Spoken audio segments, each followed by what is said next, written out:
Segundo a Coríntios, segunda carta de Paulo aos Coríntios, capítulo 8, do verso 1 ao verso 7, o texto no qual se baseia a mensagem que Deus tem para o nosso coração nessa noite.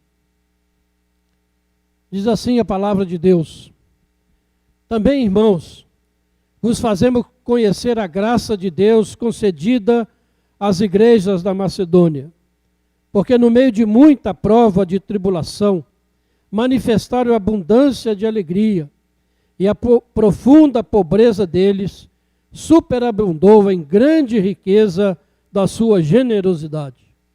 Porque eles, testemunho eu, na medida das suas posses, e mesmo acima delas, se mostraram voluntários, pedindo-nos com muitos rogos a graça de participarem da assistência aos santos. E não somente fizeram como nós esperávamos, mas também deram-se a si mesmos, primeiro ao Senhor, depois a nós, pela vontade de Deus. O que nos levou a recomendar a Tito, que como começou, assim também complete esta graça entre vós. Como, porém, em tudo manifestais superabundância, tanto na fé e na palavra, como no saber, e em todo cuidado, e em nosso amor para convosco, assim também abundeis nesta graça. Amém. Senhor, tua palavra está diante de nós, e rogamos a Deus que ela fale ao nosso coração nessa noite. Que o Espírito Santo possa aplicá-la às nossas vidas, ó Pai, de maneira que possamos entender o teu propósito para nós, através desta palavra, o propósito do Senhor para esta igreja e para a vida de cada um, segundo o teu querer e para a honra e glória do teu nome. Nós oramos em nome de Jesus. Amém, Senhor.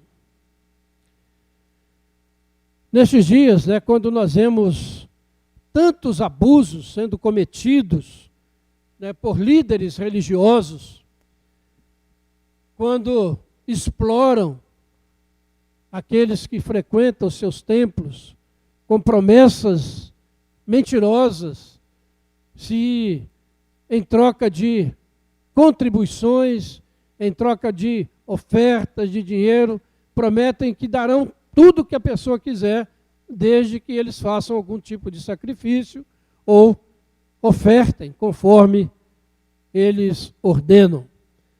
E por isso, muitas vezes, quando a gente vai falar dessa questão de dinheiro, de contribuição na igreja, muita gente se sente incomodada. E nós, pastores, às vezes também nos sentimos um pouco retraídos para falar sobre isso. Mas acontece que eu posso dizer que aqui na nossa igreja, na primeira igreja, nós não nos intimidamos com esse tipo de coisa, porque é uma ação maligna para impedir que os crentes sinceros e verdadeiros contribuam para a obra do Senhor. Nós não nos intimidamos porque o que nós fazemos é expor a palavra de Deus. Não é algo que eu vou dizer de mim mesmo ou por mim mesmo, mas é alguma coisa que a palavra de Deus está nos dizendo. E isso traz paz ao meu coração, ao nosso coração, porque sabemos que tudo que Deus quer para nós visa o nosso bem, a nossa prosperidade material, espiritual e, acima de tudo, a nossa salvação. E como pastor dessa igreja, há 32 anos, eu posso dizer que me sinto ainda mais confortável, porque nós nunca tivemos na nossa igreja, nem agora, nem nesse tempo que eu estou aqui, nem antes, na história dessa igreja, qualquer escândalo financeiro, qualquer coisa que trouxesse uma vergonha para o Evangelho, alguma coisa que não fosse agradável para nós, nenhum escândalo, nesses 69 anos da igreja. E eu posso dizer isso pela fidelidade dos irmãos, que sempre contribuíram para que a igreja também sempre cumprisse os seus compromissos, tanto dentro da igreja como fora. Digo isso por causa dos tesoureiros desta igreja, tanto do passado como atual, que sempre manejaram com fidelidade, com temor, com zelo, todos os recursos que foram entregues, sabendo que esses recursos são do Senhor e deveriam então trabalhar com muita fidelidade, com muito amor, e assim aconteceu, e a nossa igreja tem sido ricamente abençoada, irmãos. Glória a Deus por isso. E o conselho da nossa igreja decidiu, né, que esse ano seria o ano das boas notícias, e nós iríamos tratar desse assunto, porque no meio desse mundo de tantas notícias ruins, o Evangelho é a boa notícia do Senhor Jesus a este mundo. Então nós temos agora o compromisso de transmitir essas boas novas, essas boas notícias. E uma dessas boas notícias que nós queremos transmitir é o privilégio da contribuição para a obra do Senhor. Privilégio. Essa é uma boa notícia. Deus concede a você o privilégio de participar do sustento da sua obra. E o objetivo é despertar aqueles que ainda não desfrutam dessa graça, para que possam experimentá-la na sua vida. E também estimular aqueles que já têm experimentado essa graça, a graça da contribuição, da generosidade, possam continuar honrando ao Senhor com as primícias dos seus bens. Isso aqui é algo muito importante. Quando alguém traz a sua oferta, quando nós trazemos a oferta aqui à frente, ao gasofilácio, nós estamos honrando a Deus. Nós não estamos contribuindo para a manutenção da igreja apenas. Porque quem sustenta a sua igreja ao longo da história é Deus. E Ele nos dá o privilégio de honrá-lo com as primícias dos nossos bens, porque Ele sabe, e o Senhor Jesus foi muito claro ao dizer, do poder espiritual que Mamon tem sobre as nossas vidas, não só dos crentes, mas também dos incrédulos. E por isso, né, nós temos grandes projetos para a igreja do Senhor, nós temos um desafio missionário que cada vez se amplia mais diante de nós, tantos pedidos, tantas oportunidades, e às vezes nós não podemos atendê-los. E nós queremos que as boas notícias do Senhor alcancem e cheguem até os confins da terra. Esse texto que nós lemos, né, da segunda carta de Paulo aos Coríntios, né, o capítulo 8 e o capítulo 9, são o texto fundamental do Novo Testamento, quando se trata da questão da contribuição, do privilégio da contribuição e da generosidade. Né, os estudiosos disseram que este é o locus classicus desse assunto.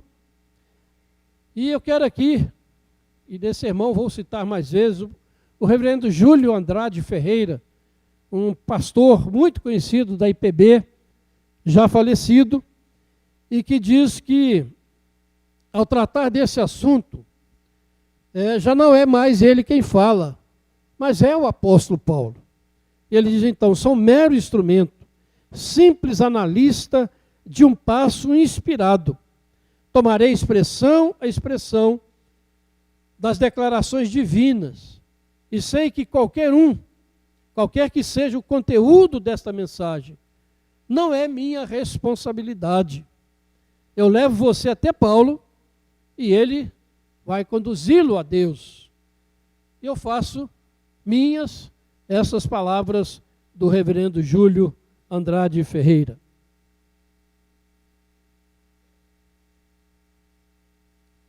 Paulo havia escrito a primeira carta aos Coríntios, denunciando os pecados daquela igreja. Se você tem uma memória boa, você se lembra, né, de como Paulo tratou de diversos assuntos, de diversos pecados que existiam dentro daquela igreja. E E ele ficou preocupado com a reação que aquela igreja teria àquela carta, né, que ele escreveu, né, uma carta bem dura, né? E aqui nessa carta, no capítulo 7, Paulo mostra, né, que ele ficou preocupado no início com a reação daquela igreja. Mas no final do capítulo 7, ele se regozija, porque ele viu que aquela igreja havia se arrependido e havia mudado o seu comportamento. Aí na sua Bíblia, capítulo 7, verso 15, ele diz: e o seu entranhável afeto cresce mais e mais para convosco, lembrando-se da obediência de todos vós, de como recebestes com temor e tremor. Alegro-me, porque em tudo posso confiar em vós. Então Paulo viu que aquela igreja havia mudado, aquela igreja havia acolhido a sua palavra, a sua advertência. Então nós estamos aqui diante de uma igreja renovada, retemperada, uma igreja pronta para ouvir aquilo que o apóstolo Paulo tinha ainda para falar com ela sobre a sua completa restauração, reconstrução espiritual. E assim também eu vejo, meus irmãos, a primeira igreja presbiteriana de Juiz de Fora. Uma igreja que está pronta para ouvir o ensino da palavra de Deus. Uma igreja que está pronta para obedecer ao seu Senhor, como tem feito. Uma igreja pronta para participar do projeto de Deus para essa igreja. Uma igreja pronta para receber mais bênçãos de Deus. Uma igreja pronta para viver as boas notícias do Evangelho. Somos uma igreja pronta, sem dúvida nenhuma, porque Deus tem trabalhado em nós, tem falado conosco, tem edificado a nossa fé, a nossa confiança nele cada dia. E por isso, Paulo vai dizer àquela igreja renovada, àquela igreja restaurada, como diz a nós aqui hoje. E ele diz àquela igreja que ela ainda faltava uma graça muito especial de Deus para ela. Veja aí no versículo 7 do texto que nós lemos, no capítulo 8, ele diz, olha, que aquela igreja tinha uma vida espiritual abundante, uma igreja ortodoxa, ela abundava na fé, uma igreja evangelista, ela abundava na palavra, acompanhe aí na sua Bíblia, uma igreja estudiosa, ela abundava no conhecimento, uma igreja bem organizada, abundava na diligência, no cuidado, uma igreja disciplinada, respeitosa e amiga, que abundava em amor para com seus pastores e os seus líderes. Muito parecida com a primeira igreja presbiteriana de Juiz de Fora, né? Graças a Deus. Uma igreja que está pronta, porque tem recebido da graça de Deus. Mas Paulo vai completar esse versículo, dizendo que essa igreja que era quase modelar, que faltava ainda uma graça especial. Paulo diz que ela não era abundante na graça de contribuir. E o desejo de Paulo era que ela também se destacasse no privilégio de contribuir para a obra do Senhor. Então, irmãos, aqueles crentes que já haviam recebido tantas graças de Deus, fé, palavra, conhecimento, diligência, amor, certamente estavam aptos para receber mais uma. Aqui que está o segredo disso tudo. O Espírito Santo, ele é dispenseiro dos dons espirituais. Ele está sempre de mãos abertas para renovar e aumentar os privilégios dos eleitos de Deus, de conceder a ele cada dia mais graça e bênção e dons. O nosso Deus é um Deus generoso. Então Paulo, vejam aí no versículo 1, do capítulo 8, que é interessante quando ele vai falar desse assunto, que ele não começa exaltando a generosidade da igreja da Macedônia. Ele não fala. Pelo contrário, ele fala da graça da generosidade que Deus havia concedido àquelas igrejas. Ou seja, acima da generosidade dos macedônios estava a generosidade de Deus. Pense nisso, irmãos, o nosso Deus gracioso, cantamos muito aqui sobre a graça de Deus, é também um Deus generoso. Um Deus que age em seu povo, para que o seu povo seja também generoso. E as igrejas da Macedônia receberam esta graça, irmão, de uma maneira tão abundante, que o versículo 4 diz que eles pediram, com muita insistência, o privilégio, a graça de participarem da assistência aos santos. E quando você olha para a situação daquela igreja, você fica pensando, como que eles puderam fazer isso? Vejam, versículo 2, uma igreja que no meio da mais severa tribulação, manifestava abundância de alegria, e na qual a extrema pobreza superabundou em grande riqueza da sua generosidade. Que igreja perseguida, problemas, igrejas como nós vemos aí desses irmãos que nós acabamos de ver aqui no momento missionário, que às vezes debaixo de perseguições, de condições extremas, continuam mantendo a sua fé, o seu vigor espiritual, e aquela igreja assim recebeu de Deus o dom da generosidade, e rogaram que Paulo lhes concedesse o privilégio de poder participar da assistência àquela igreja.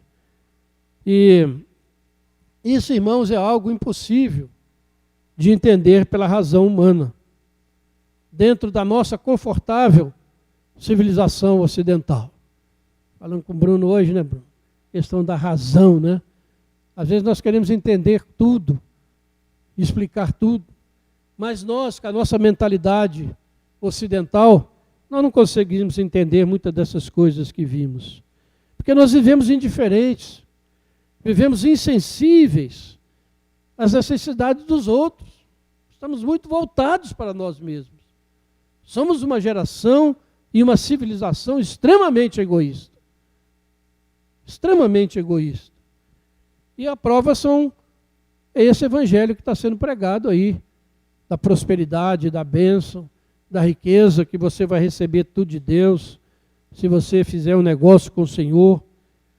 Mas essas pessoas, por mais sacrifícios que façam, jamais experimentarão a graça da alegria desta igreja e a graça da generosidade que vem de Deus. Pelo contrário, a contribuição para eles será sempre um peso, sempre uma coisa difícil de carregar. Aqueles macedônios, eles não possuem o conforto e nem a atração por satisfação pessoal, que são tão prometidos e tão desejados pela nossa civilização. Os valores deles eram inteiramente diferentes.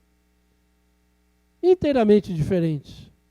Eles contribuíram além do que podiam, diz o versículo 3, não para receberem alguma bênção em troca, mas para serem bênção na vida de outros irmãos. Essa, meus irmãos, é a mentalidade que enche o coração de quem tem a graça da generosidade. Podemos perguntar qual é o segredo que existia nessa igreja. O versículo 5 diz que, primeiramente, eles se deram ao Senhor. Primeiramente se deram ao Senhor. Ou seja, aqui está o segredo de toda a vida cristã, abençoada, abençoadora, próspera. Deus em primeiro lugar. Deus, entregar-se em primeiro lugar a Deus. Amar a Deus sobre todas as coisas.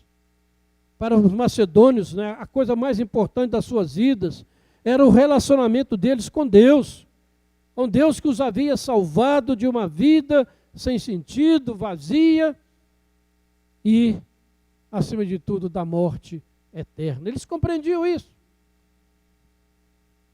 E aqui chega num ponto que nós precisamos nos perguntar, irmãos. É assim que nós vivemos a nossa fé? Quem ocupa o primeiro lugar no seu viver? Você mesmo? Sua família? Seu trabalho? Seus bens materiais?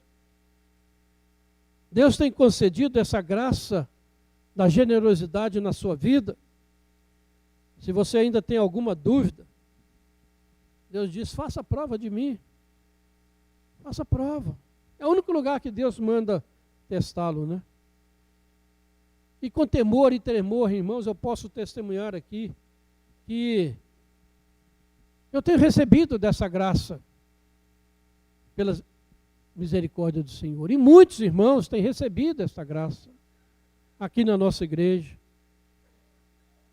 E nós podemos ver isso, essa realidade, quando nós lemos o capítulo 9, se você quiser aí acompanhar na sua Bíblia, no capítulo 9, verso 10 a 15, nós temos visto isso acontecer na nossa vida e na vida da nossa igreja. Vejam aí, 2 Coríntios 9, 10 em diante, diz, ora, aquele que dá semente ao que semeia e pão para alimento, também suprirá e aumentará a vossa sementeira e multiplicará os frutos da vossa justiça, enriquecendo-vos em tudo, para toda a generosidade, a qual faz que, por nosso intermédio, sejam tributadas graças a Deus, porque o serviço dessa assistência não só supre a necessidade dos santos, mas também redunda em muitas graças a Deus.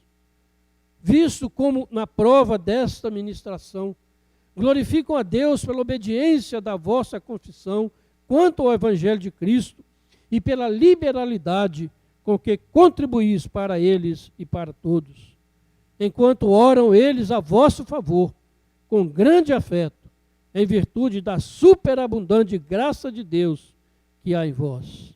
Graças a Deus pelo seu dom inefável, indescritível. Ontem à noite eu recebi um telefonema do pastor Felipe, pastor indígena, lá do Amazonas. Ele já esteve aqui na nossa igreja, e ele hoje trabalha numa aldeia indígena, né, algumas horas de barco, lá de Manaus, e ele, né, desde o ano passado, ele consultou se nós poderíamos ajudar um jovem indígena que quer fazer o curso de liderança da Jocum. E como a igreja lá não tem recursos, ele perguntou se nós poderíamos ajudá-los durante 6 meses, pagando a mensalidade dele de R$500. E a igreja iria providenciar os outros custos, mesmo com toda a dificuldade, com toda a pobreza deles. E então ele telefonou, e nós fizemos um esforço, dissemos que ele poderia mandar, que nós iríamos assumir esse compromisso com o conselho missionário da igreja. E ligou para dizer que o rapaz já estava indo, são 5 dias de barco, subindo o rio Solimões para chegar na cidade lá onde ele vai fazer o curso, que o rapaz então já estava se deslocando para lá. E agradecendo a Deus, isso aqui, irmãos, diz aqui que, visto que redunda em muitas graças a Deus, enquanto eles oram a vosso favor com grande afeto, em virtude da superabundante graça de Deus que é em vós. E como eles agradecem, como eles são gratos, porque nós temos participado e promovido e dado condições para que exerçam o ministério. Portanto, irmãos, o interesse de Paulo aqui, por esta igreja, não era na questão da prosperidade material, mas era que aquela igreja pudesse se enriquecer em tudo, como diz a palavra de Deus, enriquecendo-vos em tudo, para toda generosidade. E aqui, né, uma observação. Uma igreja, né, onde as pessoas são regeneradas pelo amor de Deus, não se escandaliza quando nós falamos sobre essas questões, mas aqueles que são estranhos ao rebanho de Deus, sim, esses escandalizam. Mas nós estamos falando para crentes, como diz o reverendo Júlio, nós estamos falando para comerciantes, alguém que vai fazer uma troca, mas para crentes que creem no amor de Deus, creem nas boas notícias de salvação, como o pastor Paulo orou aqui há pouco. E o pastor Júlio diz uma frase que eu achei muito pesada e muito forte. Ele diz: olha, quem se escandaliza com este assunto dentro da igreja são os membros, cujos nomes constam do rol de membros, mas ainda não são membros do corpo de Cristo. Realidade. Constam do rol, mas não ainda experimentaram de fato serem membros do corpo de Cristo. E por isso, irmãos, quando a gente vê esses escândalos, e muita gente diz: não vou contribuir para a igreja porque o pastor está fazendo isso, está roubando, o pastor tudo é sem vergonha, e vai aquela conversa toda que a gente está acostumado a ouvir. Mas nós estamos falando para crentes, para pessoas que temem a Deus, que amam o Evangelho, que querem ver o nome de Deus sendo exaltado até os confins da terra. Podemos apoiar esses irmãos que têm recebido tanta perseguição, e nós podemos ajudá-los de uma maneira ou de outra. E uma coisa também que me chamou a atenção, na palavra do pastor Júlio, é que é um grande erro falar de contribuição para as pessoas que não querem ouvir. Porque essas pessoas não merecem a graça da generosidade, porque não tem aquelas outras graças do versículo 7. Achei isso muito interessante. Somente aquelas pessoas que já têm essas graças da palavra, do conhecimento, do amor, que podem receber a graça da generosidade. Enquanto não tiverem aquelas primeiras, não vão receber. Vejam bem, irmãos, que privilégio. É tudo graça, nada é conquistado, é graça de Deus que nos chega. Mas nós precisamos ter, porque ele diz: olha, vocês já têm isso, vocês já são superabundantes na fé, na palavra, no saber, cuidado, no amor. Mas vocês agora devem receber essa graça inexplicável, indescritível, que é a graça da generosidade. E a gente sabe, mais uma vez, citando os nossos missionários, quando receberam aí a nossa oferta de final de ano, quantas graças a Deus foram dadas, porque a igreja foi fiel em enviar não só o sustento do mês, mas uma oferta de final de ano, e eles não estão acostumados com isso, e deram muitas graças a Deus, e nós vimos alguns exemplos aqui. Por isso, irmãos, nós podemos testemunhar da graça, da generosidade que há na primeira igreja presbiteriana de Juiz de Fora. Deus tem nos concedido essa graça, tem concedido a muitos de nós. Por isso nós rogamos a todos aqueles que ainda não experimentaram, que primeiramente experimentem aquelas graças escritas no versículo 7, para que Deus possa também concedê-los esta graça maravilhosa. E você notou que eu não estou falando aqui de dinheiro, mas estou falando de bênção. Bênção real. Não bênção que se compra, mas bênção que Deus dá pela sua graça e sua misericórdia. Nós não estamos nos dirigindo a incrédulos e nem a quem vem negociar com o Senhor, mas a crentes que creem e já receberam a graça do Senhor. Somos co-herdeiros de Deus, de Jesus, Por isso, abra o seu coração para a graça da generosidade. Como eu disse, o Conselho da Primeira Igreja tem muitos planos para a nossa igreja nesse próximo ano e nos anos que virão, pela graça do Senhor. Queremos realmente trazer boas notícias à nossa cidade, ao nosso país e até aos confins da terra, onde nós temos muitos missionários.